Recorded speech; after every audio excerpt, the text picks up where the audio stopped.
أعوذ بالله من الشيطان الرجيم بسم الله الرحمن الرحيم السلام عليكم ورحمة الله وبركاته. ما شایسته ګرانو خویندو څنګه یاست؟ الحمدلله الله دې وکړي چې زما شایسته ګرانو خویندو تاسو ټول جوړ روغ یاست، صحت او عافیت سره یاست، بهترین ایمان سره یاست. الله دې وکړي چې ستاسو هفته هم په خیر تیر شوي. الله سبحانه تعالی دې ستاسو ټول کوششونه قبول کړي، د دین په لار چې تاسو کوئ سبقونه په یادوي، په ګروپو کې شاملېږي. ماشاءالله الله سبحانه تعالی دې د هر خور هر کوشش کې الله سبحانه تعالی دې قبول کړي. الله دې په وختو کې برکتونه کښېږدي. الله پاک چې زموږ په علم کې برکت کښېږدي، زموږ ذهنونه خلاص کړي چې موږ شوق سره دغه ټول علم واخو په یاد کړو. الله سبحانه تعالی دې موږ ټول هر پریشانی لرو هغه لرې کړي، زموږ هر مشکلات موږ خلاص کړي. خدای مو همیشه خوشحاله وساتي. الله سبحانه تعالی چې تاسو ټول خپل حفظ او امان کې وساتي، هر مصیبت هر فتنې هر ناجوړي څخه وساتي. الله سبحانه تعالی موږ ته توفیق راکړي چې د نیکیان سره محبت وکړو، د ګناه څخه نفرت وکړو، د نیکیان خواهش په زړه کې الله سبحانه تعالی را پیدا کړي، زموږ په هر نیکي را څخه قبول کړي، موږ ټول ته اخلاص راکړي، زموږ هر نیکي د الله د رضا په خاطر وکړو. او الله سبحانه تعالی هر فیصله سے موږ ټول راضي سو. الله سبحانه تعالی موږ ټول سره راضي سي. الله سبحانه تعالی موږ ټول په ایمان کې په تقوا کې ډیر کې. ګرانو خویندو امید کوم چې تاسو دا شایسته آیتو باندې غور او فکر وکړئ. څنګه څونو ډیر نصیحتونه دي، موږ هر هفته دا کلاسونه اخو دا آیتونه زده کوو او هر ورځ موږ نوي شیان زده کوو. الحمدلله دا علم زده کوو. الله پاک چې موږ لپاره عمل کول هم آسان کړي، موږ ټول ته توفیق راکړي چې موږ هر شی زده کوو هغه په ژوند کې هم شامل کړو. الله سبحانه تعالی دې زموږ ټول لپاره آسان کړي، موږ ته اخلاص راکړي. الله سبحانه تعالی موږ ټول ته توفیق راکړي چې موږ د هر نعمت قدر وکړو، د نعمت حق ادا کړو، د الله احسان ومنو، زموږ الله راضي سي او د الله سبحانه تعالی هر نعمت زموږ په حق کې ښه ګواهي ورکړي. الحمدلله الله سبحانه تعالی ډیر الله زموږ لپاره د علم اخیستل آسان کړي. الله سبحانه تعالی دې موږ ته داسې شوق سره اخلاصي نیت سره توفیق هم راکړي چې موږ دا سبق واخلو.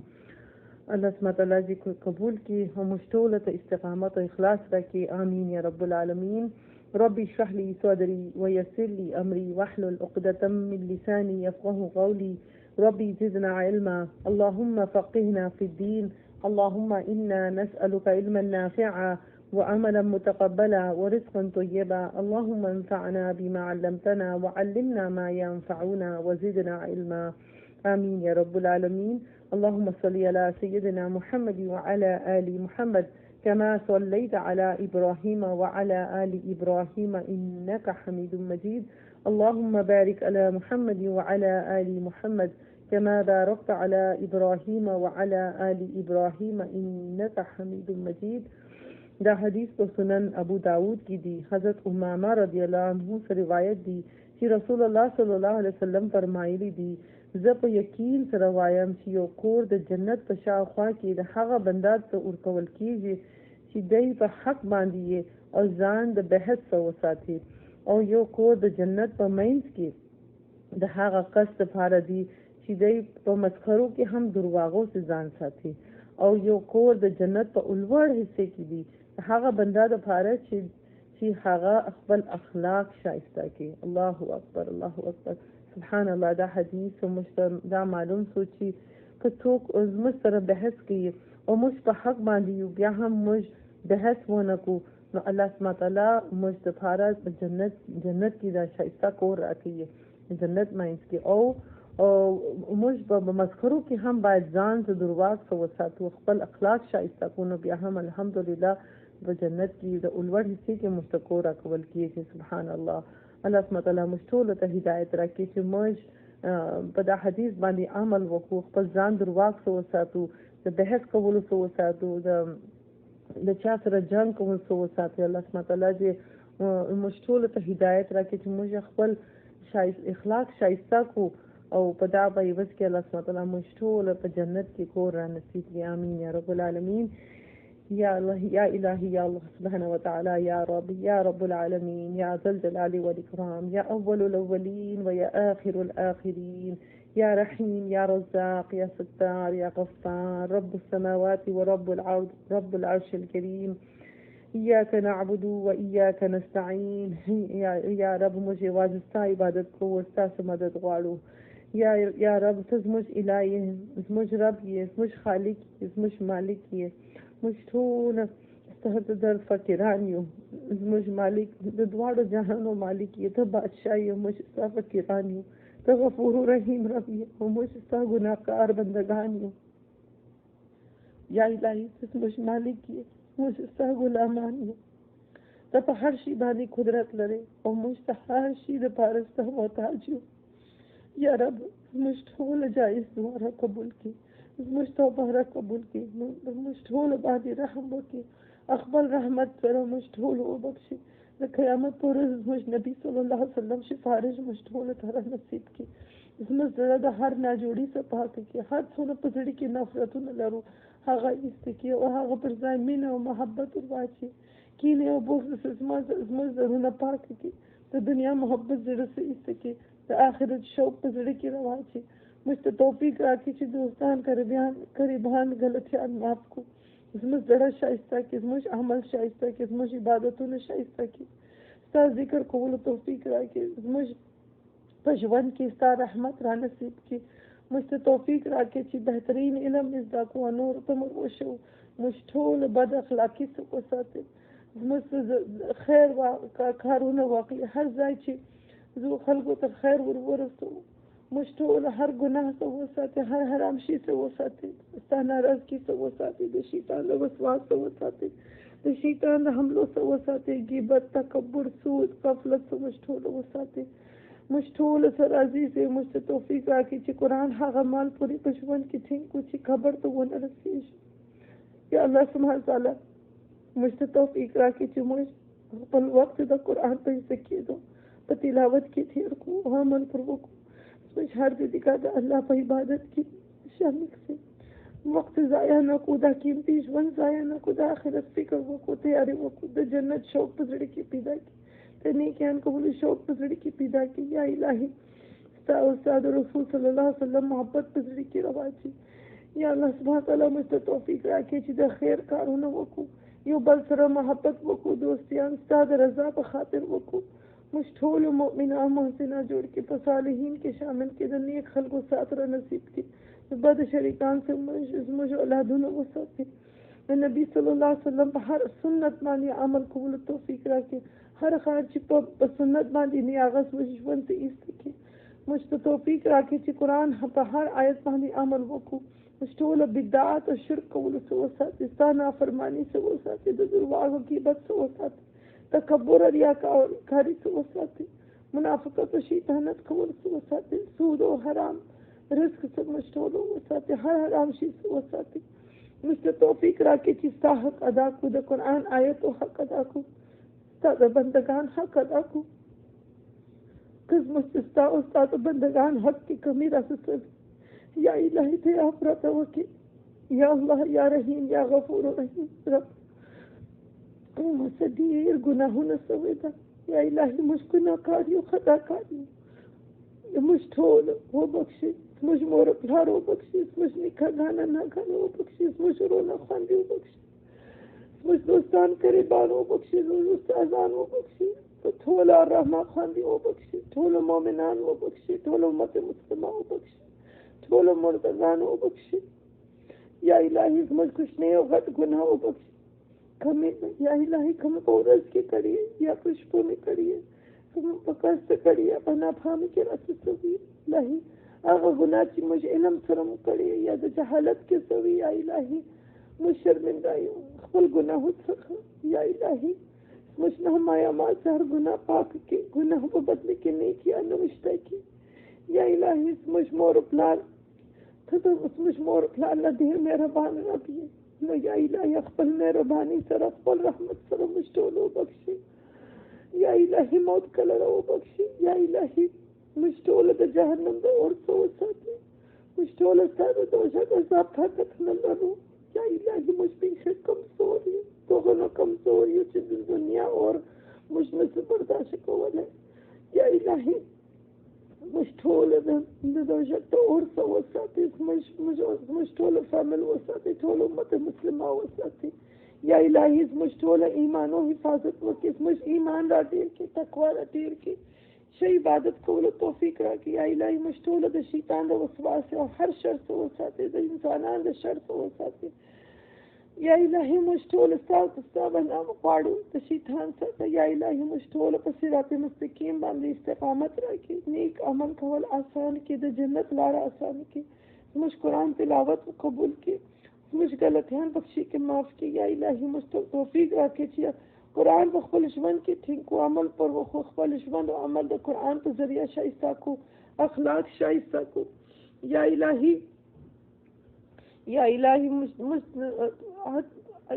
द जन्नत लार मुझ तफारा आसान की या इलाही हर सोना शमंद पात सभी दी हागा की तौफीक राखे छिस्ता हुक्म वो मनो शही इबादत वो कुश्ता हक अदा को उस्ताद बंदगान हक अदा को द कुरान हक अदा को नेक और सालिहीन अमल वकू था राजी को अगर खारून पेश तो चितना राजी किए शे गुनाह से नफरत वकू नेकियान से मोहब्बत वकू या इलाही मुझ जड़ से दुनिया मोहब्बत इससे के बोग हसद की नहीं इससे के नफरत नहीं इससे के या इलाही मुझ पजड़ी के सा रसूल सल्लल्लाहु अलैहि वसल्लम मोहब्बत तीर के तो जन्नत हासिल तो शौक पजड़ी के रवाची तो आखिरत फिक्र पजड़ी के रवाची या इलाही मुझ टोल पर तकवा के देर के मुझ ईमानो न मजबूत के मुझ औलादो ईमानो हिफाजत वके मुझरा रवान नस्लो द ईमानो हिफाजत वके या इलाही सादा मुलाकात शौक पजड़ी के रवाची या इलाही मुझ टोल तो तौफीक राखे छी हर तिथि का मुझ रब स्ताप जिक्र के मसरूफ से मुझ तो शुक्र का अदा कौल जड़र आके छी सा हर नियमत शुक्र व काज व कदर व कोस्ता एहसान व मनो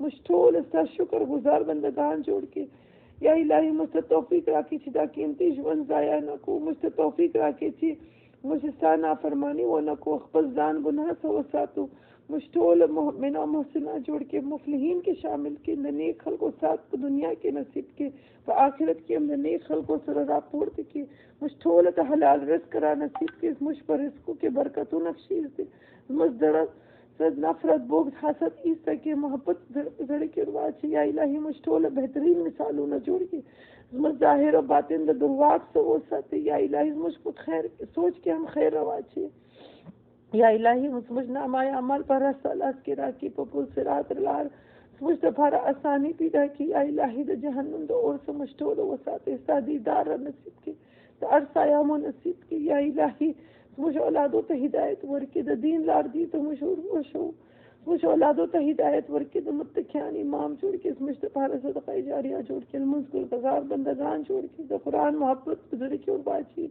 हर फितने शर मुसीबत से वो साथे द बद शरीखान से वो साथे दी तो दुनिया द आखिरत कामयाबी वर्की या इलाही मुझ उस्ताजान पर वक्त के पर सेहत के बरकतों नक्शे से और दी तो बेहतरीन अजर पर दुनिया पर आखिरत की वर्की या इलाही इदारे के हाथ सोख कोमक की कोशिश की कगाती को खुश नहीं या इलाही ठोल अजर अजीम वर्की ठोल से कबूल की इस्तिकामत वर्की या इलाही ठोल मरीजान तो शिफाए कामला वर्की सेहत वर्की शिफाए आबी वर्की या इलाही मुझ ठोल हर किस्म ना जोड़ी से वो साथी ठोल उम्मत मुस्लिमा वो साथी हर सोख ची वफात से विद्यागा ठोल ओ बख्शे और जन्नतुल फिरदौस नसीब की या इलाही तदसरो मालिकी हर खोजी हर मुश्किल लरे हर परेशानी लरे या इलाही थे और आसान की या इलाही मुश्किल से खलास की गुम फिक्र न चितुना ले रखे या इलाही उम्मत मुस्लिमा बांधी रहम वकी या रहीम रहम वकी या इलाही मुश्किल ओ बख्शे मुश्किल दुआविस मुश्किल हक के कबूल के ठोल उम्मत मुस्लिमा पर हक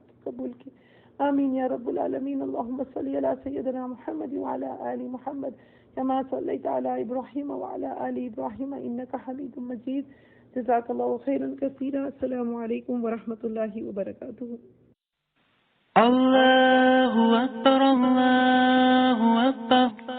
ला इलाहा इल्लल्लाह वल्लाहु अक्बर वलिल्लाहिल हम्द अल्लाहु अक्बर ला इलाहा इल्लल्लाह वल्लाहु अक्बर الله أكبر ولله الحمد. الله أكبر الله أكبر لا إله إلا الله والله أكبر. الله أكبر ولله الحمد. الله أكبر الله أكبر لا إله إلا الله والله أكبر. الله أكبر ولله الحمد. الله أكبر الله أكبر لا إله إلا الله والله أكبر. الله أكبر ولله الحمد.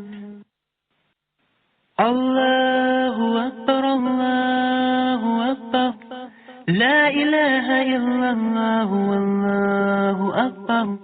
الله أكبر ولله الحمد. الله أكبر الله أكبر لا إله إلا الله والله أكبر. الله أكبر ولله الحمد. الله أكبر الله أكبر لا إله إلا الله والله أكبر. الله أكبر ولله الحمد. الله أكبر الله أكبر لا إله إلا الله والله أكبر. الله أكبر ولله الحمد. الله أكبر الله أكبر لا إله إلا الله والله أكبر. الله أكبر ولله الحمد. الله أكبر الله أكبر لا إله إلا الله والله أكبر. الله أكبر ولله الحمد. أعوذ بالله من الشيطان الرجيم.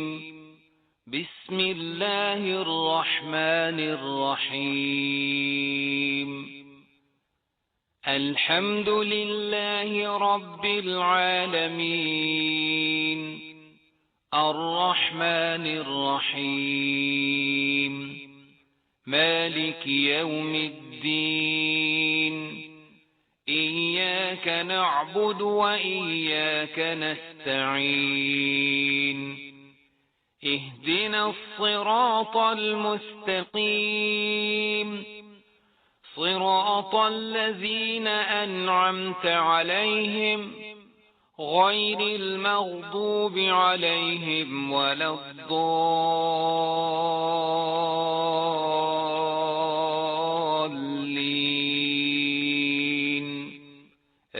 آمين. نحمده ونصلي على رسوله الكريم. أما بعد، فأعوذ بالله من الشيطان الرجيم. بسم الله الرحمن الرحيم. رب اشرح لي صدري ويسر لي أمري واحلل عقدة من لساني يفقه قولي. ربي زدنا علما. اللهم فقهنا في الدين. اللهم إنا أسألك علما نافعا وعملا متقبلا ورزقا طيبا. اللهم انفعنا بما علمتنا وعلمنا ما ينفعنا وزدنا علما. آمين يا رب العالمين. نن به انشاءالله مونږ د سورة البقره آیتونه کوو او زمونږ آیتونه دي د آیه نمبر 168 نو اخلا د آیه نمبر 169 پوری، یعنی د 108 آیت نو اخلا د 109 آیت پوری. اوله به مونږ د دې آیتونو لفظي ترجمه کوو. اعوذ بالله من الشیطان الرجیم. بسم الله الرحمن الرحیم. یا ایها الناس ای خلقو، کلو خورئ مما د هغې نه چې فی الارض پزمکه کې دي حلالا حلال، طیبا پاک، ولا او ما تتبعو تاسو اتباع کوي خطواتی د قدمونو الشیطان د شیطان انه بشک هغه لکم د پارستاسو عدوون دشمن دی مبین خکارا انما بشک یأمرکم هغه حکم درکوي تاسو له بالسوء د بدی والفحشاء او بحیاي وان او داچی تقولو تاسو وایي على الله فالله باندې ما هغه سچی لا نه تعلمون تاسو علم لرئ. الحمدلله د دې ځای پوری زمونږ نننۍ ترجمه ده او اوس به موږ د دې آیتونو تفسیر کوو. په تیر سبق کې موږ د هغه خلکو متعلق ویلي وو چې ځینې خلک داسې وي چې هغوی د الله تعالی نه علاوه د نورو خلکو سره شدید محبت کوي او په دې آیتونو کې الله مونږ پوهه کړیو چې شدید محبت صرف د چا سره پکار دی، یعنی هسې نه چې بنده دوکه شي او یا د یو غلط څیز سره محبت وکړي او وروسته بیا پیمانه شي ستومانه شي او په غم کې مبتلا شي، ځکه چې الله تعالی زموږ سره د ټولو نه زیات همدرد دی او هغه نه غواړي چې بنده په غلط ځای کې اونخلي او ډېر پریشان شي، ځکه چې د فانی څیزونو سره محبت کول بنده له فایده نه ورکوي. په اخره کې بیا هر شی د انسان نه جدا شي. که چېرې انسان د دې څیزونو سره محبت وکړي او پیمانه شي یا دوکه وخوري وروسته، نو چې انسان د مخکې نه پوهه شي چې ستا د محبت کولو اصلي ځای کوم ځای دی او تا ته په دې کې زړه لګول دي. یاد ساتئ چې د الله تعالی سره محبت کولو والا چرته هم نه پریشانه کیږي. د ایوب علیه السلام په باره کې راځي چې هغه کله بیمار و او بیا ښه شو، نو چا ترېنه تپوس وکړو چې ای ایوب د بیمارۍ ورځې ښې وې او که اوس ښه دي؟ نو هغوی چې زما د بیمارۍ هغه ورځې ډېرې ښې وې. هغوی تپوس وکړو چې ولې؟ هغو فرمایل چې الله تعالی به زمانه تپوس کوو چې ای ایوب تو څنګه یې؟ نو په دې وجه باندې هغه ورځې ډېرې ښې وې.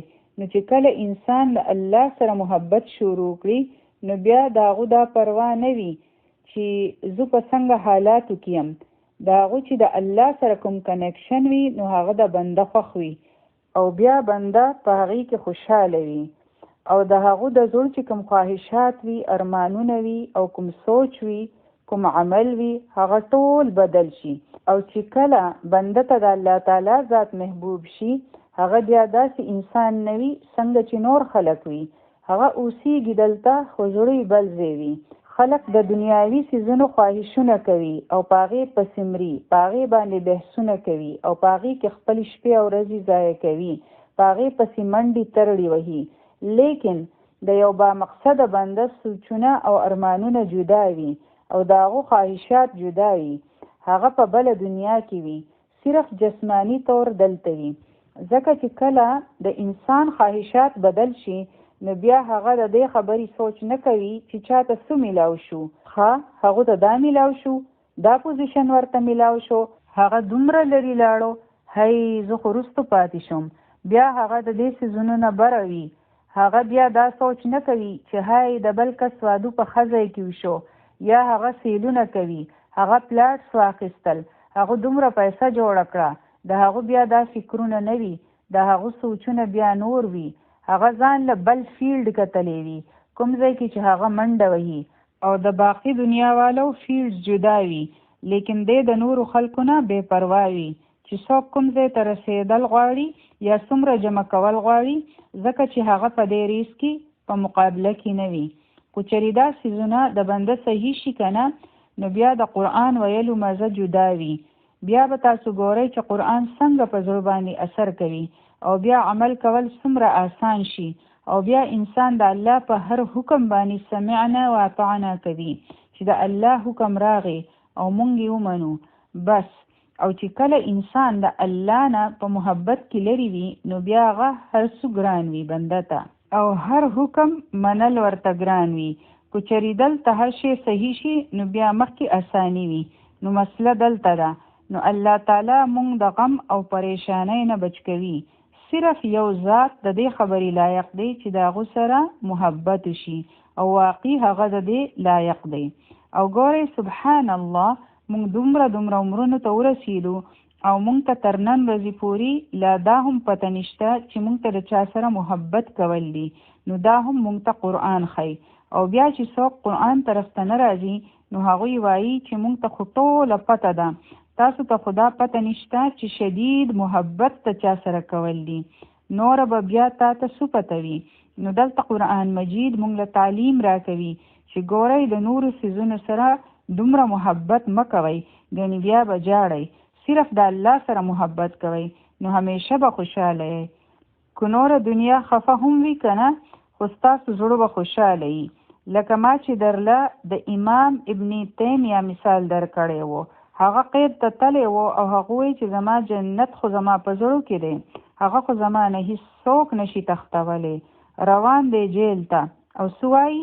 ځکه چې د هغو جیل ته په تلو باندې پروا نشته، جنت د هغو په زړه کې دی او هغه دی د الله محبت. نو په دې آیت باندې ډېر د تدبر کولو ضرورت دی. دا ډېر غور او فکر کولو والا آیت دی. او دا محبت څنګه پیدا کیږي؟ د الله خبرې اوریدل، د هغو خبرې زده کول، د ذکر په مجلسونو کې کیناستل او د نیکو خلکو په صحبتونو کې په کیناستلو سره او هغه ټولې خبرې کومې چې تاسو د الله تعالی په محبت کې زیاتوي. د الله تعالی په لاره کې ورکول، صدقه خیرات کول، د دې سره د الله تعالی محبت سیوا کیږي. او د هغه خلکو خبرې اوریدل څوک چې د الله تعالی سره محبت کوي، بیا د الله په اسماء الحسنا باندې غور او فکر کول، د دې ټولو کارونو سره د الله تعالی محبت سیوا کیږي. او په آیت 164 کې الله تعالی خپلې نښې ښیلې دي. دا هم ډېر غور او فکر والا آیت دی. د دې سره هم د الله تعالی سره محبت پیدا کیږي او زیاتیږي. بیا بنده سوچ کوي چې زما رب مال دومره نعمتونه راکړي دي، او انسان د هغه چا سره ډېر محبت کوي چې څوک هغو له ډېر څه ورکوي. او په وړوکوالي کې د ماشومانو هغه انټي او انکل ډېر خوښ وي چې څوک چې ورله تحفې راوړي. نو الله تعالی خو موږ له دومره ډېرې تحفې راکړي دي. او چې کله انسان په دې خبره باندې قایل شي، دا خبره ومني، نو بیا محبت په خپله د هغو په زړه کې پیدا شي. بیا د هغه خلکو متعلق فرمایلی شو چې ځینې خلک داسې وي چې هغوی خپل زړونه بل ځای لګولی دي او هغوی په پټو سترګو د بل کس اتباع کوي. د قیامت په ورځ د هغوی د انجام خبره شوې وه چې هغوی به څه کوي. دوی د الله په ځای نور خلک خپل محبوب جوړ کړی و. او بیا موږ ته الله تعالی د قیامت د ورځې منظر وښیو او د هغوی عملونه به د هغوی دپاره څه جوړ شي؟ حسرتونه، یعنی د هغوی د عمل نتیجه به څه وي؟ هغوی ته به صرف حسرتونه او پیمانۍ میلاویږي. او د هغوی پیماني به داسې وي چې هی الله ما داسې ولي کول. نو الله تعالی موږ د داسې حسرتونو نه بچ کول غواړي. ځکه یې موږ ته د قیامت منظر وښیلو، د هغه ځای سیلي په موږ باندې وکړو چې وګورئ دغه شان حال به وي د خلکو. وګورئ که نه، سبحان الله، دا د قرآن پاک ویلو یو ښکلی اسلوب دی چې الله تعالی موږ د حشر میدان ته بوځي او بیا مو واپس دنیا ته راولي. لکه څنګه چې په فلم کې بنده ته زاړه وختونه وښیلی شي او بیا ورته روان ژوند وښیي، نو دغه شان الله تعالی موږ ته د قیامت منظر وښیي او بیا مو واپس دنیا ته راولي چې انسان د عقل نه کار واخلي او په آخرت کې چې ورته کومې ناکامۍ وښیلی شي چې د هغې نه ځان بچ کړي. ځکه چې الدنیا مزرعة الآخره، ځکه چې دنیا د آخرت پټی دی چې دلته څوک څه کوي نو هغه به هلته ریبي. نو الله تعالی انسان ته دا منظر په دې وجه په قرآن کې ښیي، ځکه چې اوس لا د انسان سره وخت شته چې هغه د دې وخت نه فایده والي. د انسان د زړه حالي ټول خیالی دی چې انسان به څومره پښیمانه وي، هغه به څومره ستومانه وي او په هغوی باندې به څه تېرېږي. هلته یو ساینس هم تاسو ته دا قسم علم نشي خیالی د آخرت په باره کې چې داسې یو قیامت به راځي، هغه به یو جهان وي او هلته به خلک څه وایي. د ساینس څومره هم علمونه دي، کو هغه اسټرالوجي ده، کو اسټرانومي ده، کو میتھمیټکس دی، کو سایکالوجي ده، کوم یو علم مونږ ته د آخرت په باره کې خبرداری راکولی شي. او دلته د هغوی یو ډایلاګ یو مکالمه مونږ ته وښیلی شوه چې هغوی به څه وایي: لو ان لنا کرة فنتبرأ منهم كما تبرؤوا منا. دا د هغوی ډایلاګ دی چې الله تعالی تاسو ته او مونږ ته واورو چې تاسو په دې څیز کې من خلی، ټیک ده. او بیا د دې نه پس الله تعالی مونږ دنیا ته راوستو او زمونږ توجه هغه څیز طرف ته بوتله چې هغه بنده په قیامت کې دې انجام ته رسوي چې داسې یو شی دی چې په هغې باندې مونږ ته خپله توجه ورکولی. د دې خیال ضرورت دی ځکه چې د هغې په ذریعه عمل بدلیدی شي، په هغې باندې زمونږ عملونه ښه کیدی شي. هغه څه شی دی؟ نو هغه دی زمونږ خوراک، کوم چې مونږ خورو او سکو. او د دې په ذریعه زمونږ اعمال، زمونږ اخلاق، زمونږ سوچ او زمونږ طبیعتونه د دې په ذریعه چې په مونږ کې کوم طاقت راځي، د دې سره چې زمونږ کوم نیچر جوړیږي، عادتونه جوړیږي، نو هغه ډېر غټ اثر پرې باسي چې مونږ خورسو. نن ساينس وایي چې دا قسم خوراک خورئ نو هایپر بشئ. دا خوراک چې بنده کوي نو سستی پکې راځي، د دې خوراک سره بنده غټیږي. اوس دا خبرې هم مونږ ته ویلې کیږي. نو دا خو قرآن مونږ ته مخکې کړي دي. اوس ګورو چې الله تعالی په آیت 168 کې څه فرمایلی دي. نن چې مونږ کومې خبرې وایو الله تعالی دې مونږ له عمل کولو توفیق راکړي. آمین یا رب العالمین. یا ایها الناس، ای خلکو، کلو خورئ. دلته ټول انسانیت ته خطاب شوی دی او کلو لفظ راغلی دی چې تاسو ټول خورئ. څه خورئ؟ مما فی الارض، د هغې نه څه چې په ځمکه کې دي، لیکن د دوو شرطونو سره، حلالا طیبا، چې هغه حلال وي او طیب وي. دا چاته ویلی کیږي؟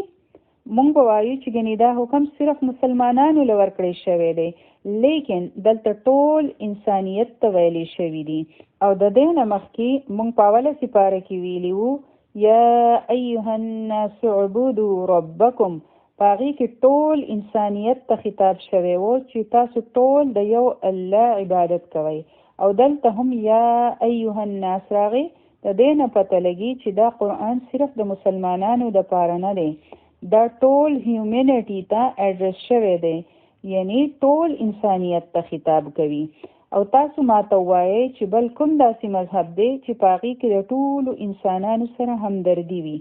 صرف مسلمانانو ته نه دی ویلی شوي چې تاسو حلال او طیب خوراک خورئ او باقي خلک کو هر څه خوري. نو په الناس کې کافر، مشرک او الله نه منلو والا هم دي، لیکن د الله تعالی د هغوی سره هم خیر خواهی ده. ځکه چې خوراک څښاک دومره اهم دي، د دې سره د هغوی په عمل باندې اثر پریوزي. نو هغوی ته هم ویلی شو چې تاسو ښه خوراک خورئ، یعنی په ځمکه باندې چې کوم خوراک دی دا ستاسو دپاره هم دی. او مونږ وایو چې نه مونږ به کافر له نه ورکوو، صرف مسلمان له به ورکوو. نو په ځمکه باندې چې کوم خوراک دی نو دا د ټولو دپاره دی. الله تعالی داسې نه دی فرمایلی چې ما تاسو نه منئ نو زه تاسو له خوراک نه در کومه. په دنیا کې د ټولو دپاره دی، خو په آخرت کې به د ټولو دپاره نه وي. یا ایها الناس کلو، ای خلکو خورئ. د دې مطلب دی چې د الله تعالی د طرف نه په خوراک څښاک باندې څه پابندي نشته. د ټولو نه مخکې د دې خبرې پته لګي، ځکه چې بعضې وخت خلک دین طرف ته راشي نو د هغوی دا خیال وي چې موږ څه نه خورو او نه څکو او څه خوراک موږ له نه دي خوړل پکار، وچه ډوډۍ به خورو. هغوی ته دا د تقوا خبره ښکاري. جامه به هم موږ سپینه اغوندو، چې ښه کپړې به نه اغوندو، څه نعمتونه به نه استعمالوو. نو داسې نه ده، په دې کې هیڅ نیکي نشته.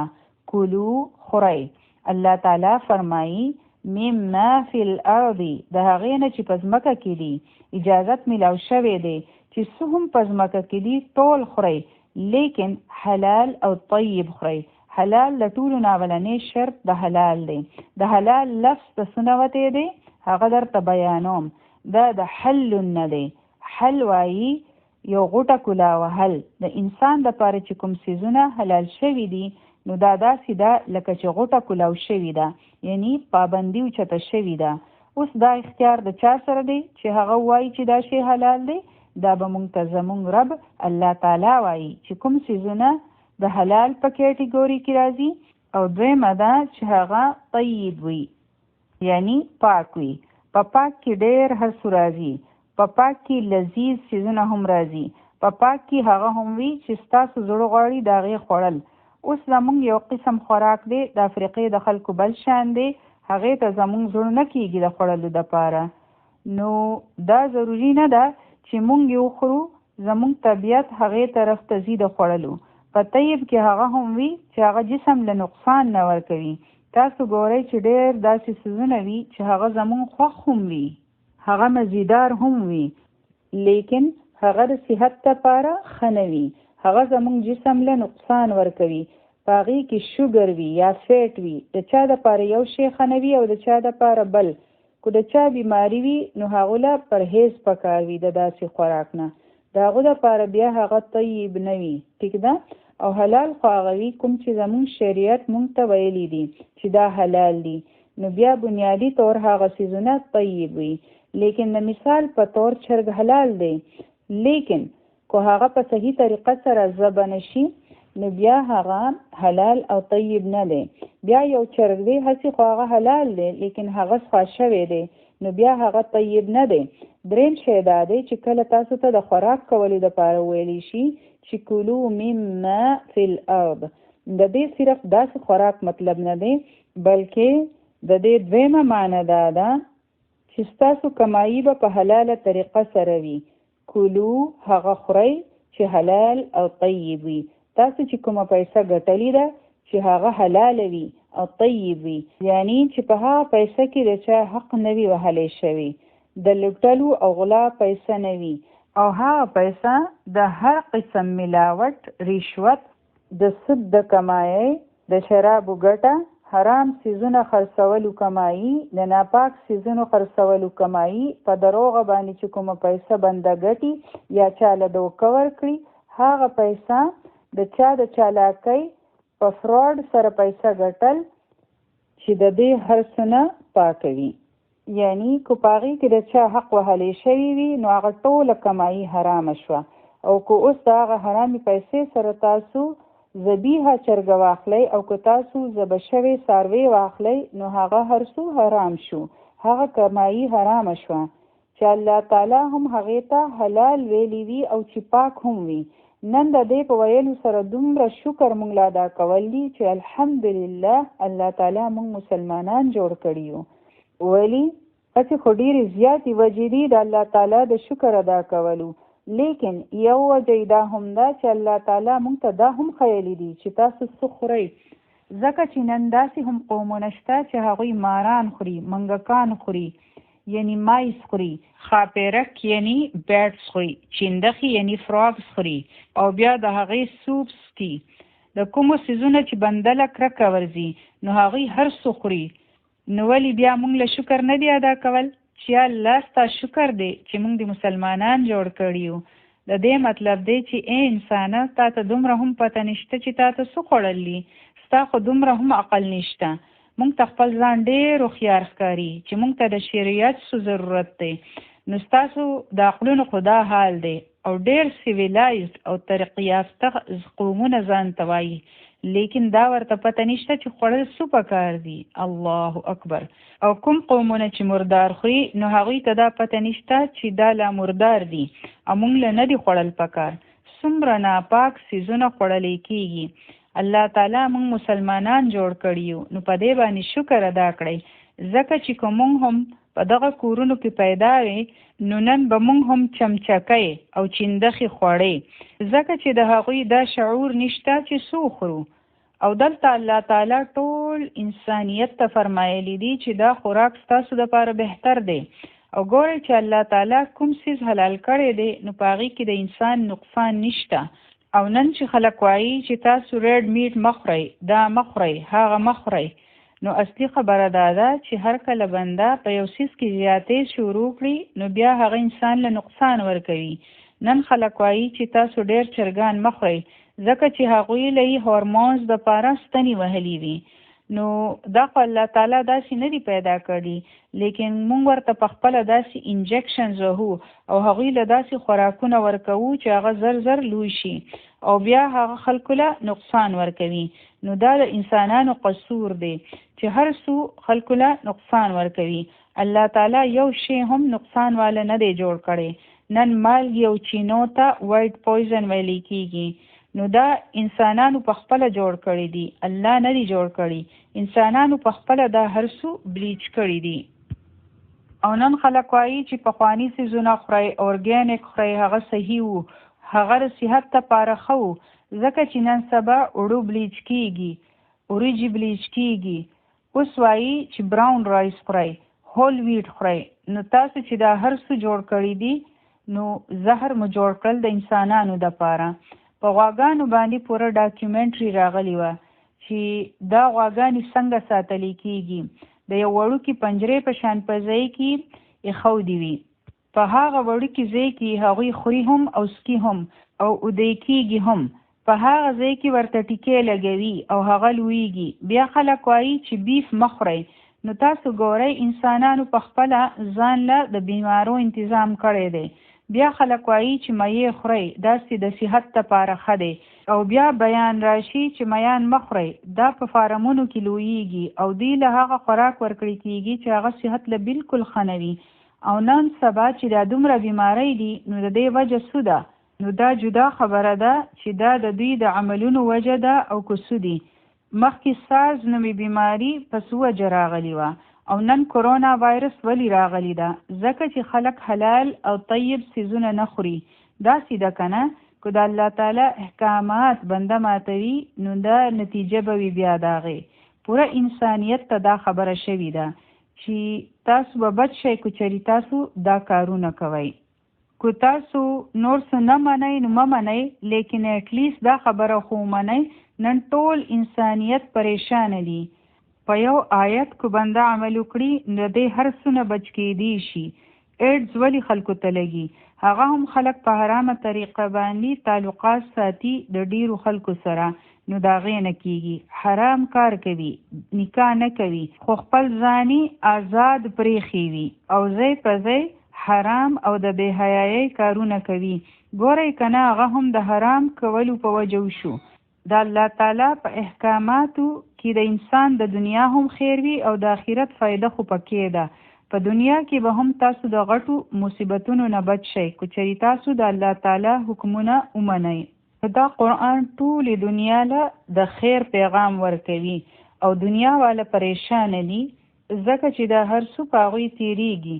نو ګورئ د یو آیت دا خبره واضحه کړې ده. مونږ ته په خپله د دې آیتونو پته نشته، نو نورو خلکو ته به مونږ څه ووایو؟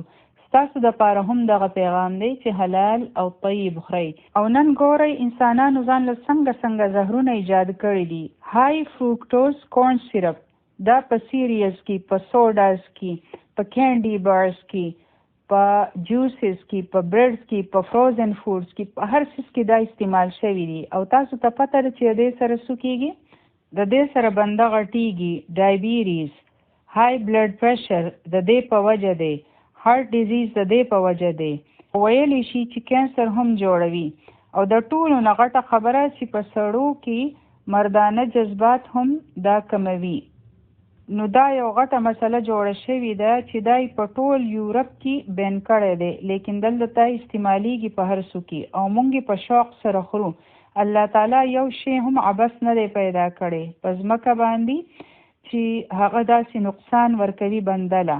ټول حلال او طیب څیزونه ټول انسانانو له فایده ورکوي. الله تعالی خو د قدرتي چینو انتظام کړی دی د میوو په شکل کې او په نورو څیزونو کې، لیکن دا زهریله څیزونه انسان په خپله ایجاد کړي دي. نو دا بیماری زموږ د خپل لاس نتیجه ده. او بیا موږ وایو چې دا بیماری خو پخوا نه وې، نن ولې دي؟ ځکه چې پخوا په زمانه دا هر څه نه وو او نن زموږ یو پارټي د سوډاز نه بغیر نه وي. کوک او پیپسي ډېر پروموټ کیږي او موږ ته ښه پته ده، خو بیا یې هم موږ خورو او څکو. دغه شان په پروسس څیزونو کې څومره پریزرویټیوز وي چې اصلي څیزونه مو پرېښودل. نو ځکه دا هر څه کیږي. اوس د الله زموږ سره څومره خیرخواهي ده چې دا آیتونه یې راولېږل چې دا څیزونه خورئ، خراب څیزونه مه خورئ، مونږ غلط څیزونه خورو، خپل صحت مو خراب کړو او بیا جاړو. او حلال خوراک ځکه ضروري دی چې دا ډایرکټ د انسان په عمل باندې اثر کوي. هغه حلاله کمایي ده نو د هغې هم اثرات وي. که هغه حلال خوراک دی او نن سبا خو موږ په اسانه باندې کتی شو چې په دې کې څه دي، آیا دا طیب هم دی او که نه، حلال خو هر څه دي خو طیب دی او که نه، دا هم موږ کتی شو. او ګورئ چې کله د چا کمایي حلاله نه وي، یو حدیث درته بیانوم، د هغې نه به تاسو ته کافي اندازه وشي. نبی کریم صلی الله علیه وسلم چې کله د دې آیت تلاوت وکړو نو سعد بن وقاص رضی الله عنه ودرېدو او وی فرمایل چې زما دپاره دعا وکړه چې الله تعالی ما مستجاب الدعوات جوړ کړي. مستجاب الدعوات هغه کس ته وایي چې د هغو دعاګانې قبلیږي. نبی کریم صلی الله علیه وسلم او فرمایل چې صفا څیزونه او حلاله نوړی خوره، الله تعالی به ستا دعاګانې قبولې کړي. یعنی که انسان حلال رزق خوري نو دعاګانې قبلیږي، که حلال نه وي نو دعاګانې به نه قبلیږي. بلکې په یو ځای کې راځي نبی کریم صلی الله علیه وسلم فرمایلی دي قسم دی د هغه رب د چا په لاس کې چې د محمد صلی الله علیه وسلم سا دی، حرامه نوړی چې څوک په خپله خېټه کې اچوي نو د هغې د نحوست په وجه د هغو د 40 ورځو منځونه نه قبلیږي. کومه غوښه چې په حرام باندې جوړه شي نو هغه جهنمی ده. که هغه حرامه کمایي وي، که هغه حرام اجزا وي، مونږ سامانونه راوړو د شلز نه او مونږ ته پته نه وي چې په دې کې حرام انګریډینټس دي، یا مونږ هغه کمایي خورو چې هغه حرامه وي. دغه شان کو کمایي حلاله وي خو چې هغه شی حرام وي نو بیا خو خرابې راغی که نه. نو په دې دور کې حلال خوراک تلاش کول هم یو عبادت دی، ځکه چې دا په دې آیت باندې عمل کول دي. او نن حرام هر ځای ډېر ملاویږي او د حلال لپاره کوشش کول دي. سیزونه خو ډېر زیات دي، جابز هم ډېر زیات دي او بزنسونه هم ډېر زیات دي. او د حلال د تلاش کولو فکر صرف د یو مومن کس کېدی شي چې کله انسان دا فکر کوي که نه چې نه الله تعالی ماله دا حکم را کړی دی، ما ته حلال خوړل دي، د دې اثرات په انسان باندې وي. او د دې سره په عبادت کې بهتري راځي، ستاسو په اعمال کې بهتري راځي، ستاسو دعاګانې قبلیږي. لکه که یو څښا لوښی تاسو کلاو کړئ نو د هغې نه بد بوی راځي که نه، خوشبویي خو نشي راتلی. او زموږ دا خوراک چې دی نو دا په ټول جسم کې گردش کوي او د هغې نه بیا وینه جوړیږي. او چې هغه وینه ټوله حرامه وي نو خوالې به په انسان کې څنګه راځي. او بیا په غوږونو باندې د الله خبره چرته خلګي، بیا خو په هغو حرام خلګي چې څوک حرام خوري او بیا په خوله هم خرابې خبرې راځي. سوخه خبره خو نشي وتی د هغه خولې نه، ځکه چې ټول جسم د ګند نه ډک دی. بیا د پسترګو باندې حرام کتل خلګي په بنده، بیا د انسان نه حیا لاړه شي. ځکه دا خبره ضروري ده چې انسان د حلال اهتمام کوي. یو حدیث دی چې یو مسافر دی او تاسو ته پته ده چې د مسافر دعا قبلیږي. او یو مسافر داسې دی چې د هغو ویښتو ګډوډ دي او د هغو په جسم باندې خاوره ده او هغه د الله تعالی نه دعاګانې غواړي، ډېرې دعاګانې کوي چې یا الله یا الله. د هغو سفر اوږد دی، جړاګانې کوي، د الله نه غواړي. او په حدیث کې دی چې د هغو خوراک څښاک حرام دی، د هغو جامه حرامه ده. نو په داسې حالاتو کې د هغو دعا څنګه قبلیدی شي؟ پوه شوئ؟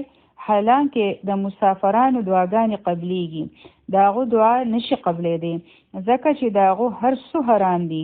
نو سوچ کوئ چې بیا بنده د دعاګانو نه هم محروم شي چې کله بنده دغه شان حرام خوري. ولا تتبعوا خطوات الشیطان، او ګورئ د شیطان د قدمونو پیروي مکوئ. اتباع وایي د چا د قدمونو پیروي کولو ته، څوک فالو کول. لکه که څوک مخکې تللی وي او د هغو قدمونو نشانونه باقي وي او تاسو په هغې باندې خپې ږدئ او ځئ، دې ته اتباع وایي. نو وفرمایلی شو چې د شیطان په قدمونو باندې مه ځئ. دلته خو داسې خبره پکار ده چې دا خورئ او دا مه خورئ، لیکن څه وفرمایلی شو چې د شیطان د خپو پیروي مه کوئ. دا څه خبره ده؟ ځکه چې شیطان اوله په انسان باندې یو کار کوي. حرام پرې خوري، ځکه چې کله انسان حرام خوري نو بیا د هغو سټیرینګ ویل د شیطان په لاس کې راشي. ظاهره ده د هغو خوراک حرام دی، د هغو غوښه حرامه شوه، نه د هغو عبادتونه قبلیږي او نه دعاګانې. د 40 ورځو خو یې هسې هم منځونه نه قبلیږي. نو د هغو دپاره اوس څه پاتې شو؟ د یو حرامې نوڼۍ سره د 40 ورځو منځونه نه قبلیږي. نو بیا د انسان څه عمل باقی پاتې شو؟ او دعاګانې هسې هم نه قبلیږي. نو هغه خو بیا د شیطان په لاس کې راغی، د هغو په لاسونو کې به لوبې کوي. بیا نو فرمایلی شو چې د هغو په نقش قدم باندې مزئ. او دلته ولا تتبعو شیطان ولی نه دی ویلی شوی چې تو د شیطان اتباع مکوه، د هغو په قدمونو باندې مزه. دا فرمایلی شو ځکه چې شیطان چرته هم په تاسو باندې ټوپ نه وهي. یاد ساتئ دا خبره یو وړوکی شان قدم په بنده باندې اخلي چې هیڅ خبره نه ده. دا خو وړوکی شی دی، د دې سره هیڅ فرق نه پیوځي. ټول خلک خو هسې هم دا هر څه کوي، نو دا کومه غټه خبره ده؟ وړوکی شان کار دی چې کله بنده هغه قدم واخلي نو د هغې نه پس په 2 ورځ په هغې باندې بنده ولاړ وي. لږه موده پس بیا بنده بل قدم واخلي. ښه دلته راغلی، زه دا هم وکړه، دغه شان 3 بیا 4. ځکه چې کله انسان د بدۍ یو دروازه کولاو کړي نو نورې دروازې هم کولاو شي. لکه څوک شرابخانې ته لاړ شي، هلته شراب وڅکي، اوس څه شي؟ هلته هغو ته نورې ډېرې دروازې کولاو شي. د زنا اډې ورته پته ولګي او نور د حرامو اډو به ورته پته ولګي. دا به ورته هم پته ولګي چې جواري کوم ځای کې کېږي. هلته به هغوله څوک د مسجد پته خو نه ورکوي. څه مو خیال دی؟ دغه شان چې کله انسان د نیکۍ یو دروازه کولاو کړي، د مثال په طور تاسو د قرآن کلاس جوین کړو، د هغه ځای نه تاسو ته د حفظ د کلاس پته ولګېده، بیا درته د تجوید د کلاس پته ولګېده، هلته بیا تاسو ته د صدقه او خیرات پته ولګېده، بیا د بلې څه نیکۍ درته پته ولګېده. نو څومره دروازې کولاو شوې. د چا بیمار کس عیادت مو کړو، څوک وفات شو د هغو لاسنیوه مو کړه، نو څومره دروازې درته کولاو شوې د نیکۍ. نو دا خبره یاده ساتئ چې چرته هم شیطان په چا باندې اوچت ټوپ نه وهي چې هغه ځای ته ورسه په خرابۍ کې. نه، په قلاره قلاره، سټپ بای سټپ. بسیسه یو مانګو راهب و او هغه شیطان څنګه لمسولی و. برسیسه یو نیک سړی و په پخوانی زمانه کې. دی دومره نیک و چې هغو دنیا پریښې وه او رهبانیت یې اختیار کړی و. ټوله ورځ به په خلوت کې ناست و او د الله تعالی عبادت به یې کوو. یو ځل یو څو وروڼه په جنگ باندې تلل، د الله په لاره کې وتل. د هغوی یوه ځوانه خور وه، هغوی وی چې د دې خور سره څه وکړو، دا چاته پرېږدو. هغوی له سوچ راغی چې دا راهب دومره نیک دی نو د هغو د ځای نه بل کوم ښځی کېدی شي، هلته به یې پرېږدو، د هغو سره به په حفاظت کې وي. نو د هغو سره یې خبره وکړه. هغو د دوی خبره نه منله چې نه زه داسې نشم کولی. هغوی ورته منتونه وکړل چې بل یې هېڅ چېرته نشو پرېښودی. دغه شان شیطان په دو پسې راغی. هغو ته یې وویل چې وګوره ته دا خبره ومنه، دا جینۍ غریبه کو په غلطو لاسونو کې لاړه شي نو څه به وشي؟ نو هغه ویل زه ټیک دم، لیکن دا به په یو لرې کور کې پاتې کړی، زه د خپل ځان سره نشم ایښودی. هغوی وی ډېره ښه ده. هغه یې پرېښوده. اوس به راهب روزانه تلو او د هغې دپاره به یې خوراک بهر پرېښودو. هغه جینۍ به راغله او خپل خوراک به یې ویوړو. دغه شان ورځې تېرېدې، شیطان راغی. هغه ورته وی چې تو خو دا خوراک بهر ږدې، لیکن آخر هغه خو یو انسان دی، هیڅ یوازې ده، د چا سره خو به یې کېناستلو او خبرو ته هم زړه کېږي. د هغې غریبې خو څوک شته دی نه، که یو څو خبرې ورسره وکړې نو څه به وشي؟ چې هغه لاړو نو دعا سلام یې ورسره شروع کړو. د حال احوال تپوس به یې ترېنه هم کوو. لږه موده داسې تېره شوه چې دا هر څه خو تو د بهر نه کوې، که دننه لاړ شي نو د هغې به زړه خوشحاله شي. په دې کې څه حرج دی؟ دا خو هم د نیکۍ کار دی، د چا سره کېناستل، د چا زړه خوشحالول.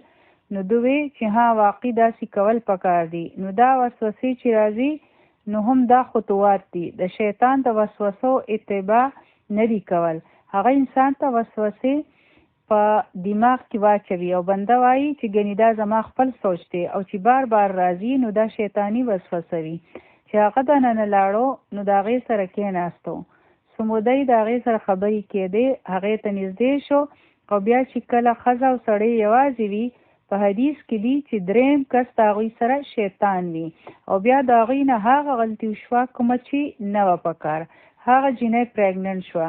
اوس هغه ډېر په مشکله کې شو چې دا څه وشو، که د دې رونه راشي نو زما سره به ګورې چې څه کوي. چې د هغې بچی پیدا شو نو هغه جینۍ هم مړه کړه او هغه بچی هم، او دواړه یې ښخ کړل. چې د هغې رونه راغلل نو هغوی ته یې وی چې هغه غریبه خو مړه شوې ده. هغوی وجړل او لاړل.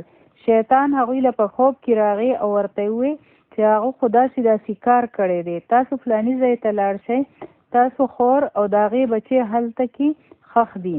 چې هغوی لاړل ځمکه یې وکنله نو هغوی هر څه ولیدل. هغوی بادشاه ته شکایت وکړو. د بادشاه کسان راغلل او هغه یې ونیو چې دو خو ډېر غټ جرم کړی دی. چې هغه یې بوتلو نو شیطان راغی، د سړي په شکل کې راغی او ورته یې وویل چې وګوره ما تو تر نن ورځې پورې کوم ځای ته رسولی یې، اوس زه صرف تا د دې نه ایستی شم. راهب وی چې زه خو به ډېر بدنام شم، د خدای دپاره ما د دې نه وباسه. شیطان ورته وی چې د دې دپاره به ته زما یوه خبره منې نو بیا تو تلی شې. راهب وی چې ټیک ده ووایه چې ته څه وې نو هغه به زه کومه. شیطان ورته وی چې ما ته سجده وکړه نو بیا زه تا د دې نه ایستی شم. هغه شیطان ته سجده وکړه او د هغې نه پس هغه بیا قتل کړی شو د قتل په جرم کې.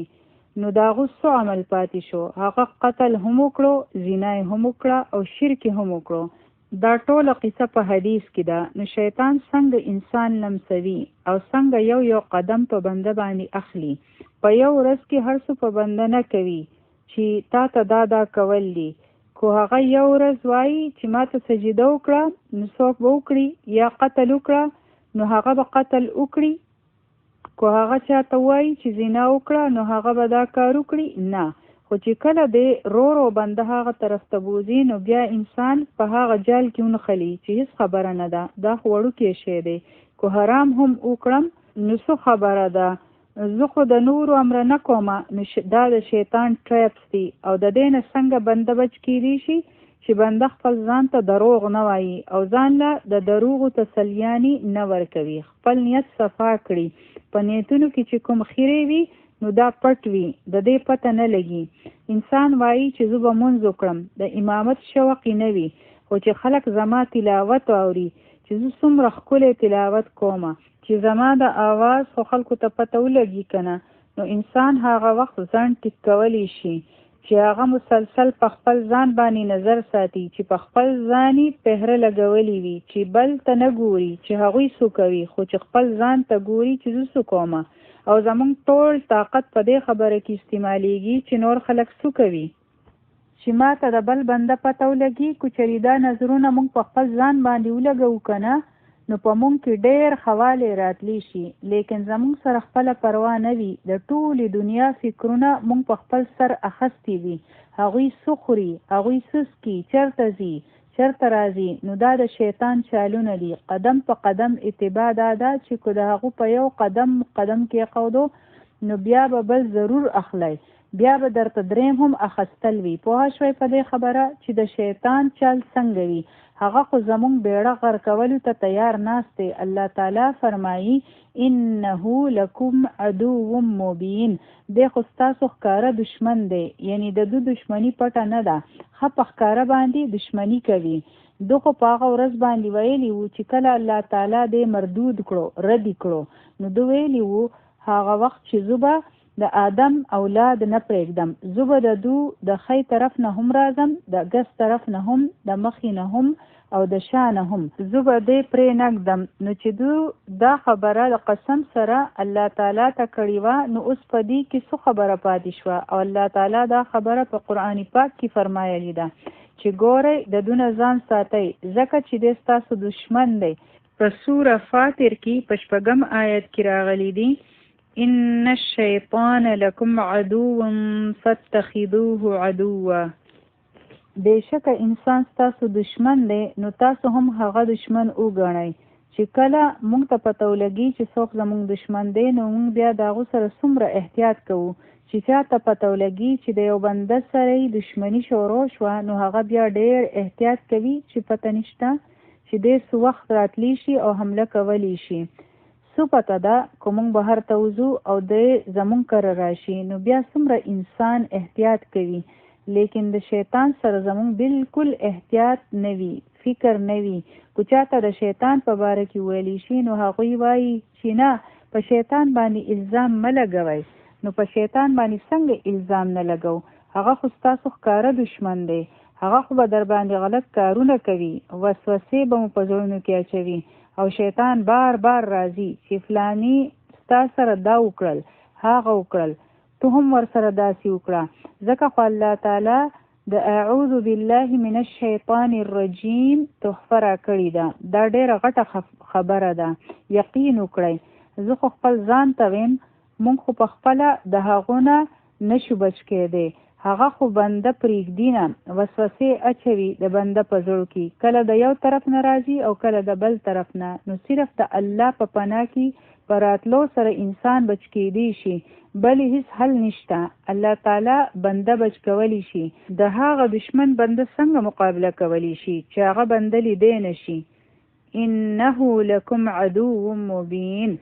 ځکه د حفاظت دعاګانې ضروری دي د دې دشمن نه د بچ کېدو دپاره. په سورة الناس کې زموږ دپاره حفاظت دی، ځکه دا سحر ماښام ویل معوذات یعنی سورة الاخلاص، الفلق او الناس، دا درې سورتونه درې ځله ویل ضروری دي. آیت الکرسی وایي چې د شیطان مردود نه مونږ بچ شو. بیا الله تعالی فرمایي انما یأمرکم، دلته انما راغلی دی بېشکه، او دا کلمه حصر ده چې بېشکه د دو کار صرف دومره دی، صرف او صرف دغه کوي. سو یأمرکم، هغه حکم درکوي تاسو له د سو بالسوء والفحشاء، د بدۍ او بېحیایۍ. او بېحیایي خو هم بدي ده، ځکه چې انسان د بدۍ سره د بېحیایۍ حکم ورکوي چې د بېحیایۍ کارونه کوي او بېحیایي د هغو خوښه وي.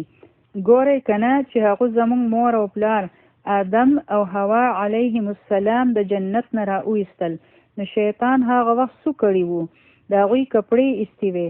هغه کار یې پرې وکړو چې د هغوی کپړې لرې شي، او د ټولو نه غټ شوق د هغو د بېحیایۍ او فحاشۍ دی. او نن چې څومره فحاشي ده، د صحابه کرام رضی الله عنهم هم دومره غټ آزمایش نه و لکه څومره چې نن د فحاشۍ ټیسټ دی. دومره غټ آزمایش دی. انسان چې کوم خوا مخ کوي نو هلته فحاشي ده. تاسو انټرنیټ کولاو کړئ، فون کولاو کړئ، تاسو ټي وي ولګوئ، بهر ته لاړ شئ، په سړکونو وګرځئ، تاسو مالز ته لاړ شئ، هر ځای ته چې لاړ شئ. زموږ په کلي کې هم ده او په دې ویسټ کې خو لا ډېره زیاته ده. صحابه کرام رضی الله عنهم په ورځو کې داسې ازمایښونه نه وو، د هغوی بل شان ازمایښونه وو. نن زموږ مخې له د بېحیایۍ پوسټرز لګېدلي وي، تصویرونه دي، موسیقي ده، ګانې، میوزیک. په شاعرۍ کې د بېحیایۍ خبرې دومره عام دي. انسان چې کوم طرف ته ګوري نو هلته بېحیایي ده او د شیطان دا کار وي. دا خبره یاده ساتئ چې هغه به تاسو په حرامو کې نښلوي. حلال څیزونه خو ډیر دي او حرام لږ دي، خو هغه بیا هم خلک په حرامو کې نښلوي. سړی 4 نکاحونه کولی شي، او که تاسو په خوراک او څښاک کې وګورئ نو د ټولو نه زیات خوراکونه حلال دي. لیکن ډېر خلک شراب طرف ته بوزي، بنده زنا طرف ته بوزي، په خلکو باندې حرام کارونه کوي. او بله دا چې یوه ورځ کې ټول کارونه نه کوي په بنده باندې، او خراب کارونه یعنی ګناهونه بنده ته وړوکي ښکاره کوي، ځکه چې انسان ته هغه خراب ښکاره نشي او د انسان د بدو کارونو نه کرکه ختمه کړي. چې کله هر ځای خرابې عام شي نو بیا انسان ته بد کار بد نه ښکاري. نن د قوم لوط چې کوم عمل و د هغې په باره کې څومره مسلمانان وایي چې نه د دوی سره خو همدردي پکار ده، ځکه چې دوی قدرتي طور داسې پیدا شوي دي. که چېرې هغوی الله تعالی داسې پیدا کړی وي نو بیا خو به هغوی داسې وو لکه معذوره، نو بیا چې انسان په یو څیز باندې مکلف نه وي نو الله تعالی بیا بنده په هغه خبره باندې نه نیسي. یعنی چې الله تعالی قدرتي طور یو شی پیدا کړی وي نو هغه خو بیا انسان په هغې نه نیسي، نیول خو د انسان په عمل باندې وي. نو نن څومره خلک دی چې هغوی ته ګیز او لیسبینز بد نه ښکاري. خلک وایي چې په دې کې څه دي چې کله د زړه نه کرکه لرې شي نو بیا بد کار کول آسان شي. چې کله بنده ته بد کار بد نه ښکاري، د ټولو نه اول د انسان په خوله دا کلمه راځي چې په دې کې څه خرابې دی، د دې سره څه کېږي. دا مخکې بنده وایي، انسان اوله وایي چې مونږ کوم دا کار کوو، خو چې تاسو یو غلط کار ته غلط اونوي نو د دې مطلب دا شو چې تاسو ځان له د خرابۍ دروازه کولاو کړه. چې کله انسان وایي چې بای مونږ خو دا کار نه کوو، مونږ خو په خپله داسې نه کوو، لیکن که څوک یې کوي نو تاسو هغوی ته ولې بد وایئ؟ نو دغه خو خبره ده چې شیطان د خراب کارونو نه چې کومه کرکه وي د بنده په زړه کې هغه را لرې کړي. کم از کم خرابي ته خو خرابې وایئ که نه. چې کله انسان ته یو بد کار بد نه ښکاري، ګناه ورته ګناه نه ښکاري، نو هغه بیا دغه کار نه توبه څنګه وباسي؟ ځکه خو د توبې اولنی شرط دا دی چې انسان ته ګناه ښکاره شي. چې کله خلک یو غلط کار ومني نو بیا خو د هغې کول ګران کار نه وي، بیا خو به هغو ته بد نه ښکاري او نه به پرې هغه اعتراض کوي. نو شیطان اولنی کار دا کوي چې خرابې انسان ته سپک یعنی وړوکې ښکاره کړي چې هېڅ خبره نه ده. او چې کله انسان ته یو ګناه نه ښکاري نو هغه بیا وکړي. تاسو ګورئ په اوله کې انسان په غلط کار کولو باندې پریشانه شي چې هی دا مې څه وکړل. که څوک د یو پردې والا ملک نه داسې ملک ته لاړ شي چې هلته خلک له غړي کپړې اغوندي نو هغوی څومره حیران شي، لیکن رو بیا څه شي، هغه بیا د انسان معمول جوړ شي. بیا رو انسان وایي چې په دې کې څه خرابې دی. اوله وایي چې د دې حق دی چې څنګه هم اغوندي او بیا یې رو په خپله هم اغوستل شروع کړي. نو دا څیزونه دغه شان مخکې ځي. ګورئ دا فوډ سټیپس دي که نه، او دا هر څه په یو ورځ کې نه کېږي. فحاشي هم بې حیایي هم نبی کریم صلی الله علیه وسلم څه فرمایلی دي چې سترګې هم زنا کوي، غوږونه هم زنا کوي، ژبه هم زنا کوي او بیا شرمګاه خو د هغې تصدیق کوي او ختمیږي بیا په څه باندې؟ په شرمګاه باندې. د هغې نه مخکې دا ټول چینلز دي. ځکه خو الله تعالی فرمایلی دي یعنی تاسو د زنا خواله مه ورځئ، ځکه چې کو یوه لاره خرابه ده او تاسو په هغې باندې روان شئ نو هغه لارې هم اسلام بندي کړي دي چې په داسې لارو باندې هم مه ځئ، ځکه چې کو نږدې ورغلی دغه لارې طرف ته نو په هغې کې به وغورځېږئ. نږدې هم مه ورځئ. د ځینو خلکو متعلق دا فرمایلی شوي دي هغه څیزونه چې په سترګو سره کتی شي یا ویلی کېږي یا په غوږونو باندې اورېدی شي، که د هغه بې حیایۍ نه انسان ځان بچ کوي نو بیا د هغوی عزت سلامت پاتې کېدی شي، ګنې بیا هغه یو ورځ زنا هم کولی شي. نو فحاشي او بې حیایي د دې حکم شیطان ورکوي. هغه اوله وسوسه واچوي چې هېڅ هم نه کېږي، د یو ځل کول سره څه کېږي، وروسته به توبه وباسئ.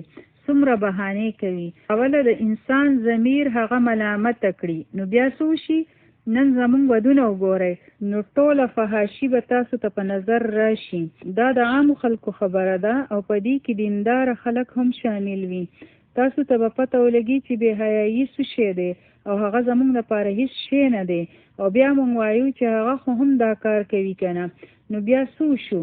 زه به یې هم وکړم. نو شیطان ګورئ څنګه پټی بنده ته ښي چې فلانې دا کار کوي نو تی هم وکړه. نن په یو هوټل کې د هندوانو هم واده وي او د مسلمانانو هم واده وي، هیڅ فرق پکې نه وي. او زه ستاسو نه تپوس کوم چې څه فرق وي پکې؟ په دواړو کې بالکل فرق نه وي. هغه یو جامه، هغه یو قسم غوږونه شلیدو والا میوزیک، هغه ټولې طور طریقې. نن زمونږ لباس وګورئ، زمونږ خبرې وګورئ، په هغې کې هم بې حیایي کنځلې وګورئ، دا بې حیایي ده. نن چې مونږ کوم څیزونه ګورو په هر څیز کې فحاشي ده. خپل ځان بچ کول دا د خپل ځان د شیطان د لارې نه لرې کول. ګنې که د شیطان په لاره ځئ نو چېرته به ورسئ؟ د شیطان په لاره په تلو باندې خو تاسو جنت ته نشئ رسېدی. الله تعالی صفا فرمایلی دي چې شیطان د بې حیایۍ حکم ورکوي او بیا خلک وایي چې څه وشو ټول داسې کوي. نو ولې چې ټول په غلطه لارې ځي نو موږ به هم په غلطه لارې ځو.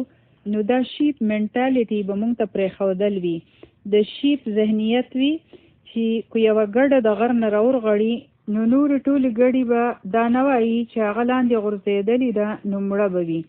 هغوی وایي چې هغه لاړه نو موږ هم ورپسې ځو، نو دوی هم وغورځېږي. خپل عقل نه استعمالوي، ټولې به غورځېږي. که لاندې ټولې هم بړې پرتې وي. که موږ داسې منظر ووینو نو موږ سوچ کوو چې دوی څومره بې وقفه دي، پاګلانې دي، لیکن موږ ټول هم هغه شان پاګلان یو، ځکه چې موږ ټول هم دا کوو. ځکه چې کله موږ څوک ووینو چې هغه غلط کار کوي نو موږ وایو چې هغه هم دا کار کوي، نو چې هغه په جهنم کې غورځېږي نو ولې موږ هم غورځېدل غواړو. نو دا فحاشي شیطان دغه شان خوروي. نن موږ په هغه طریقو روان یو کومه طریقې چې د غیر مسلمانانو دي، هغوی د شیطان په لاره روان دي، دغه لاره یې خستې ده. موږ ته الله تعالی خبرداری راکړې دی خو بیا هم موږ په هغه لاره روان یو. تاسو خپل فلمونه او ډرامې وګورئ، دا څیزونه د کتو قابل دي، په دې کې سیوا د فحاشۍ نه نور هیڅ هم نشته. نو ولې داسې نه ښکاري چې شیطان خپله اجنډا راخستې ده او هغه وایي چې بس په دې کې فحاشي خوره کړئ. په هر اشتهار کې یو ښکلې ښځه ښیي، که هغه اشتهار د بلیډ وي، که هغه د سیګرټو وي، که هغه د ګاډي وي، لیکن هلته به ښځه ضرور وي. نو دا هر څه دي. تاسو غټ غټ پوسټرز وګورئ، په هر یو کې ښځه ښیلی شي. نو د فحاشۍ بازار نن دومره ګرم دی او شیطان د دې په ذریعه راځي چې د خلکو اخلاق هم خرابوي، د هغوی دین او ایمان هم روان دی د فحاشۍ په وجه. د نظرونو حفاظت پاتې نه شو او دا د قرآن حکم دی، ځکه چې کله نظرونه اوچت شي نو د خرابۍ ټولې لارې کولاو شي. نظرونه مه اوچتوئ، لیکن نن نظرونه بچ کول مشکل شوي دي. وَأَن تَقُولُوا عَلَى اللَّهِ مَا لَا تَعْلَمُونَ. او هغه څه حکم ورکوي چې تاسو په الله باندې هغه خبرې کوئ چې د هغې تاسو ته پته نشته. او نن مسلمانان هم هغه خبرې کوي، غیر مسلمانان خو یې کوي، ځکه چې هغوی ته خو د الله د دین هیڅ پته نشته او نه ورته د نور څه پته شته. نو هغوی داسې خبرې کوي. او نن مسلمانان څومره په آرام سره وایي چې نه دا خو په قرآن کې لیکلي دي، او یا به وایي چې دا په قرآن کې کوم ځای لیکلي دي، حالانکه هغه خبره په قرآن کې موجود وي، لیکن هغوی د سره قرآن ویلی نه وي. نو هغوی ته څه پته ده؟ نو تاسو چېرته په قرآن ځان پوهه کړی دی چې بنده ترېنه تپوس وکړي چې ته په قرآن څومره پوهه یې، تا په دې کې څومره دماغ استعمال کړی دي؟ او بیا چې چاته د قرآن پته ده نو هغوی د دې آیتونو د خپلې مرضۍ معنی کوي او بیا وایي چې ګورئ دای په قرآن کې لیکلي دي ما لا تعلمون، چې د هغې تاسو ته پته نشته. نو هغوی ته پته نه وي خو په الله باندې خبرې کوي. او په حدیثونو کې راغلی دي چې داسې علما به راځي چې هغوی به د جهنم په دروازه باندې ولاړ وي او خلک به جهنم طرف ته راغواړي. او نن داسې خلک به تاسو ته ملاویږي چې هغوی هم دغه شان کوي. هغوی په منبرونو ناست وي او داسې تقریرونه کوي او داسې ښکاري چې د جوش نه به اوچوي. هغوی له چې کوم شاباسي ورکړی کېږي او واه واه ورته کېږي، هغوی په هېڅ هم نه پوهېږي. دا ورته پته نه وي چې دی دا کومه خبره کوي، نو دا خو غلطه ده. خو بس د هغوی کار دا وي چې په زوره باندې نارې ولګوي چې دیوالونه وړقېږي او هغوی څه وایي علی الله ما لا تعلمون، چې تاسو پرې نه پوهېږئ. دا په هغوی باندې شیطان کوي. کله د یو بزرګ دومره اوچتې خبرې کوي چې هغه اسمان ته ورسوي. ځکه تاسو ته ویلې کېږي چې په خپله باندې علم واخلئ. که څوک درته څه خبره وکړي نو چې تاسو ته خو پته وي که نه چې آخر دې څه خبره کوي، او یا دا چې د دو خبره خو صحیح نه ده، داسې خو هیڅ خبره الله نه ده کړې، لیکن موږ په پټو سترګو په هغو پسې روان یو. که تاسو ته د صحیح خبرې پته وي نو هغه ضرور کوئ، لیکن که تاسو په څه خبره کې معمولی هم شک وي چې پته نشته چې دا خبره داسې ده هم او که نه، نو خپله خوله چېرته هم مه کولا وهئ، ځکه چې شیطان په انسان باندې دا کوي. ان تقولوا علی الله ما لا تعلمون، تا ته پته نه وي او ته په الله باندې خبرې جوړوې. په حدیث کې دا دي، په فلاني ځای کې دا دي، زمونږ په دین کې داسې دي، زمونږ په دین کې هغسې دي. زمونږ په دین کې داسې چرته دي که چېرې ستاسو سره صحیح علم نه وي نو بیا تاسو د چا تقریر شروع کړئ نو صرف هغه خبره کوئ چې د هغې په باره کې تاسو 100% یقین وي چې دا صحیح ده. ګنې بیا خبره مه کوئ، ګنې تاسو به بیا هغه کار کوئ کوم چې په دې آیت کې راغلی دی، او دا کار څوک کوي؟ شیطان او کفار مکه چې به لغړ طوافونه کول او لاسونه به یې پړقول، نو هغوی به هم دا خبره کوله چې دا حکم خو موږ له الله تعالی راکړی دی، نو ولې الله چېرته د فحاشۍ او بې شرمۍ حکم ورکوي؟ پر روانه سپاره کې به هم تاسو وایئ چې شیطان د څه حکم ورکوي؟ شیطان د فحاشۍ حکم ورکوي. الله داسې حکم نه ورکوي چې هغه خلکو ته د بې حیایۍ خبرې وکړي او یا هغه خبرې چې خلکو د ځان نه جوړې کړي وي. شیطان 3 کاره کوي، د خرابۍ کرکه لري کوي او بیا په خرابو کارونو کې فحشا یعنی بې شرمي، ځکه چې کله بنده بې حیایۍ طرف ته راشي نو د دې سره نورې ډېرې دروازې کلاو شي او فحاشي ظاهره هم وي او دننه هم وي. مخکې به مونږ وایو انشاءالله هر قسم فحاشي الله تعالی حرام کړی ده. حرام نور څه اورېدل غواړئ؟ او که نن تاسو چاته وایي چې دا فحاشي ده داسې مه کوئ، نو هغوی به وایي چې دا لا څه نن زمونږ معیار بدل شوی دی. شیطان زمونږ نه څه جوړ کړي دي چې خرابې چاته خرابې نه ښکاري او خرابې خلکو ته ښه ښکاري، ځکه چې د دې نه سیوا خو زمونږ بل سکار نشته، ټوله مزه خو په دې کې ده. نو موږ ته پته نه لګي چې د دې شاته څوک دی. زمونږ د بدۍ معیار بدل شوی دی. نو د یو غیر محرمه سره نږدې کېدل او د هغو سره خبرې کول، نو ولې دا فحاشي نه ده؟ نه دا خو زمونږ رور دی. نو رور ورته وایي او بیا وروسته نورې مسلې جوړې شي. د خاوند دوستان د هغو دوستان دي، هغه ستاسو دوستان نه دي. د هیڅ چا سره هم د زیاتو خبرو ضرورت نشته چې موږ هغوی ته ورمخکې شو او خبرې ورسره شروع کړو. چې کله فحاشي ختمول وي نو بیا پردې لګول هم راځي او یوازې کېناستل هم راځي. یوازې کېنئ، ظاهره د کټول یو ځای کېنئ نو بیا خلک د یو بل سره کلاو شي او خبرې هم شروع کړي. او داسې یوه واقعه نه ده، ډېرې زیاتې واقعې دي چې هلته دا قسم کارونه شوي دي. یوې خور دا واقعه شیر کړې وه چې تاسو دا نو د نورو خویندو سره شیر کړئ، نو ځکه د هغې په اجازت سره دا واقعه زه تاسو ته بیانوم. هغې وی چې د یو سکالر سره د هغې خبرې اترې شروع شوې په فون باندې او یا به هغو له تله. هغې وی چې رو خبرې زیاتې شوې، ټیکس میسیجز شروع شو او د هغې خاوند چونکې په کور کې نه و، هغه په بل ملک کې و او دا دلته د وړو سره یو ځای وه. نو خبره دومره سیوا شوه چې محبت ته خبره ورسېده او بیا د وادې شروع شوې.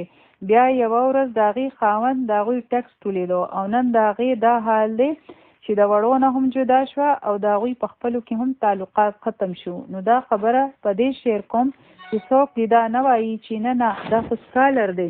نو ولې سکالرز انسانان نه وي؟ هر ځای چې د هلک او جینۍ یوازې ملاقاتونه کېږي نو د هغوی سره دریم کس بیا شیطان وي. نو د هغوی کور تباه شو، طلاق یې وشو، بچي ترې نه هم لاړل. نو دا مثالونه په دې در کوم چې څوک دې په دې غلط فهمۍ کې نه وي چې نه هېڅ نه کېږي. کوم رب چې موږ له دا حکمونه راکړي دي نو هغه زیات پوهېږي، موږ نه پوهېږو. که الله تعالی موږ له د پردې حکم راکړی دی نو په هغې کې زموږ فایده ده چې کله د غیر محرم نظر اوچت شي نو د هغې نه څومره فتنې پیدا کېږي چې موږ سوچ هم نشو کولی. او که ستاسو په وجه د بل چا په کور کې فتنې پیدا کېږي نو د دې قصوروار څوک دي دا ووایئ. که تاسو عبایې هم ټایټ واچوئ او د کور نه وځئ، فل میک اپ وکړئ، په حجاب کې وځئ او په حجاب کې بنده دومره ښکلی ښکاري نو قصور والا څوک دی؟ بلکې یوې تنې دا هم خبره کوله چې په هغې باندې خاوند لاس اوچت کړو چې ته دومره ښکلي ولې نه یې، څومره چې ستا ملګري ښکلي ده، ته داسې یې، ته هغسې یې. ظاهره ده چې د هغو نظرونه په هغې ولګېدل نو ځکه یې داسې خبره وکړه که نه. د هغه ځای نه یې سور راوړل د ځان سره فتنه. د هیڅ چا سو کار نشته چې کله د یوې ښځې محرم موجود نه وي او د هغې کور ته لاړ شي. د هیڅ چا هم حق نه رسي چې یوې ښځې ته فون وکړي چې کله د هغې خاوند کور نه وي. دا الله تعالی په ښځه کې الارم سیستم لګولی دی. هغه غږیږي چې کله څوک د حد نه وځي، لیکن بیا ښځو له په دې خبره باندې پوهېدل دي چې زموږ یو حد دی او د هغې نه موږ بهر نه شو وتی او چې څوک د هغې نه مخکې پرې نږدی. او ځینې خلک وایي چې دا خو زما کزن دی، هغوی ته د کزن سره ملاوېدل څه مسله نه وي، نو په هغې کې بیا هم فتنې پیدا کېږي. او تاسو چاپېره ګورئ چې څومره فرشتې دي، نو بیا هم مونږ سترګې بندوو او زمونږ خو په بل باندې کنټرول نشته، لیکن په ځان خو مو شته که نه، نو ځان د داسې ځایونو او مجلسونو نه بچ کوئ. سبحان ربك رب العزة عما يصفون وسلام على المرسلين والحمد لله رب العالمين. سبحانك اللهم وبحمدك نشهد أن لا إله إلا أنت نستغفرك ونتوب إليك. تلاوة وعلي. يا أيها الناس كلوا مما في الأرض حلالا طيبا ولا تتبعوا خطوات الشيطان إنه لكم عدو مبين. إنما يأمركم